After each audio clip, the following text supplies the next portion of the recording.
वंदे मातरम। मेरे प्यारे देशवासियों, आज ये वीडियो बनाते वक्त मुझे बहुत ही हर्ष महसूस हो रहा है।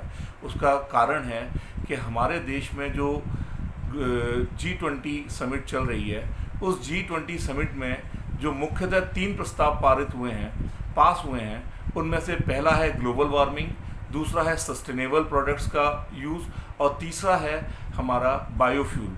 और मुझे हर्ष है ये बताते हुए कि मैं जिस रचनाकार, जिस महाविभूति के साथ जुड़ा हुआ हूँ, डॉक्टर श्याम शिवाजी गौलभ, जो कि एक MBBS डॉक्टर होने के साथ साथ वैज्ञानिक और डिप्टी कलेक्टर भी रहे हैं, और उन्होंने इस प्रोजेक्ट को पिछले 20 सालों से वो चला रहे हैं मीरा क्लीन फ्यूल्स लिमिटेड के नाम से।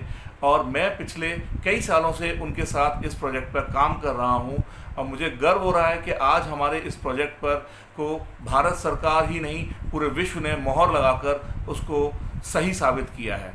हम लोग ग्लोबल वार्मिंग, पर्यावरण, सस्टेनेबल प्रोडक्ट्स और बायोफ्यूल्स, बायोकोल के ऊपर काम कर रहे हैं पिछले कई सालों से। डॉक्टर श्याम शिवाजी गौलभ पिछले 20 सालों से इसके ऊपर अपनी रिसर्च कर रहे हैं। उन्होंने बहुत सारी रिसर्च करी है और उसके बाद पिछले 12 सालों से Meera clean fuels limited company बनाकर इसको पूरे देश में इस एक जन आंदोलन के तहत इसको आगे ले जाना चाह रहे हैं। आज की तारीख में हमारी कंपनी का जो मिशन और विज़न है वो है कि हम पर्यावरण को सुधारें। उसके लिए हमको बायोकोल, बायोफ्यूल और प्लस हमको पेट्रोकेमिकल चीज़ों को रिप्लेस करना है सस्टेनेबल चीज़ों से। नंबर 2, हमारा किसान की आमदनी कैसे बढ़े। नंबर 3, हमारे देश में रोज़गार की नई अपॉर्चुनिटीज़ उन्हीं की तालुका या उन्हीं तहसीलों में, उसी ब्लॉक में कैसे उत्पन्न हो। और नंबर 4, हम अपने ग्रामीण क्षेत्रों का, हमारे तालुकाओं का, तहसीलों का आधारभूत ढांचे में विकास किस तरीके से करें। मीरा क्लीन फ्यूल्स लिमिटेड इन सभी मिशन को लेकर काम कर रही है। हम लोगों को टोटल भारत में लगभग 5,500 तालुकाओं में ये प्लांट लगाने हैं। हर तालुका में एक बायो CNG का, एक बायोकोल का, या बायोकोल के ज़्यादा भी प्लांट लग सकते हैं। डिपेंड करता है कच्चे माल के ऊपर। कच्चा माल जो है वो हमारा नेपियर घास है, और नेपियर घास को उगाएगा हमारा किसान, क्योंकि हम एग्री बेस जब तक हम नहीं करेंगे तब तक हमारे किसान का भला नहीं होगा और किसान की आमदनी नहीं बढ़ेगी। इस प्रोजेक्ट से हमारे किसान की आमदनी दुगनी तिगनी हो जाएगी, और प्लस हमारा पर्यावरण सुधरेगा। और सबसे इम्पोर्टेंट चीज़ कि आज जो हम कैंसर की खेती कर रहे हैं और उसकी वजह से जो हम रसायन डाल रहे हैं ज़मीन में, और वो रसायन जब हमारी ज़मीन के अंदर जाते हैं तो हमारे पानी को दूषित कर रहे हैं, क्योंकि हमारा शरीर पंचतत्व से बना हुआ है और 72% पानी है। और उस दूषित पानी को और इस कैंसर की खेती के से बने हुए हम सब्जियों को जब खा रहे हैं तो हमारे देश के अंदर कैंसर जैसी बीमारी महामारी के तौर पर फैलती जा रही है। यदि हम लोगों को इन सब से बचना है तो हमारी इस पीढ़ी को आगे आना पड़ेगा। आज मैं आपको एक और जानकारी देना चाहता हूँ। IPCC करके एक संस्था है यूनाइटेड नेशन की, UN की, जो कि ग्लोबल वार्मिंग और पर्यावरण के ऊपर अपनी रिपोर्ट हर 5 साल में देती है।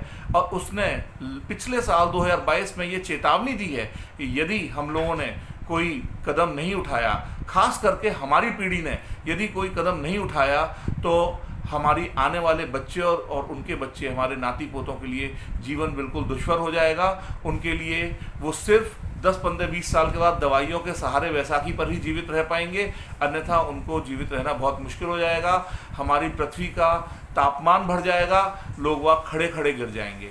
इन सब चीज़ों को ध्यान में रखते हुए मेरा अनुरोध है कि जो भी लोग उत्तर प्रदेश, बिहार, मध्य प्रदेश, राजस्थान, पंजाब, हरियाणा और पूरे भारत से जो भी इस जन आंदोलन से जुड़ना चाहते हैं, वो कृपया हम लोगों से संपर्क करें।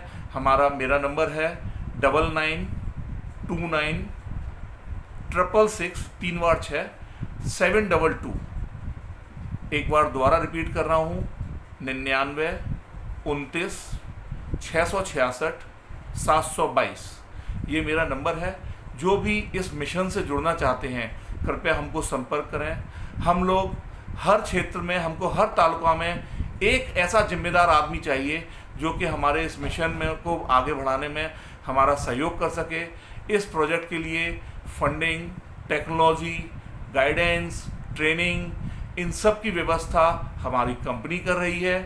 आपसे हमें वहाँ का लोकल मैनेजमेंट चाहिए, हमें आपसे 4 हेक्टेयर ज़मीन चाहिए और आपसे हमें वहाँ के लोकल मैनेजमेंट में सहयोग चाहिए। जो भी लोग इस प्रोजेक्ट में से जुड़ना चाहते हैं कृपया संपर्क करें और हमारा ये जो प्रधानमंत्री जी ने जो मिशन आगे बढ़ाया है इसको हम बहुत तेज़ी से ले जाएं। 2030 तक हम अपने भारत देश को पेट्रोल, डीजल और कोयले से मुक्त करें। और दूसरी बात ये कि इसके थ्रू हम अपने देश में रोजगार को बढ़ा सकते हैं और किसानों की आमदनी बढ़ा सकते हैं। धन्यवाद। जय भारत, जय हिंद।